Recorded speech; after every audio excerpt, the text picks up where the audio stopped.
nalalapit na naman ang tag-init kaya tiyak na marami na nagpaplanong magbakasyon.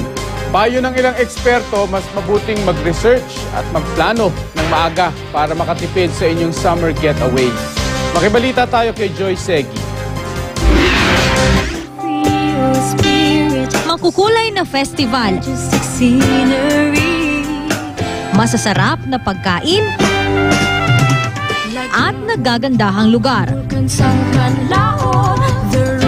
Ang mga itong ibinida ng Department of Tourism Region 6 sa music video ang inilunsad nila. Layo nitong hikayati ng mga turista na piliin ang Western Visayas bilang #1 tourist destination lalo na sa summer. Tinawag nila itong Experience Western Visayas First. Our Western Visayans should be proud of Western Visayas for them to be able to be better hosts to our domestic and foreign tourists. Bukod sa Western Visayas, may iba pang lugar sa Kabisayaan ang pwedeng libutin, gaya na lang ng Gunhuban Twin Falls sa Bato, Leyte. Ang ilan, napapalundag pa sa Talon ala Tarzan.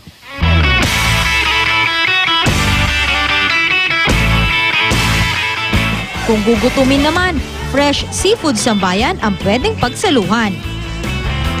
Kung magagawin naman sa Luzon, pwedeng mag-hiking sa ilang isla sa Bakakay, Albay. Sulit ang matutunghayan pagdating sa taas. Pwede ring i-explore ang Pinagkulugan Cave. Sa Angeles City, Pampanga naman, matatagpuan ang isang wakeboarding park na perfect sa mga naghahanap ng extreme summer adventure. Kompleto ito sa mga pasilidad at safety gear. Kahit ano pang trip ngayong bakasyon, payo na isang travel blogger, planuhin na maaga ang biyahe para makatipid sa pera at oras. Ako, I put more ng budget ko sa food and hindi ko masyadong binabudget yung accommodation because we usually, alam mo naman, pag magta-travel tayo sa isang lugar, matutulog lang tayo sa room or sa hotel or sa ano. So, ako, I can go for kahit nipa hut or fan room. So, tipid ako doon.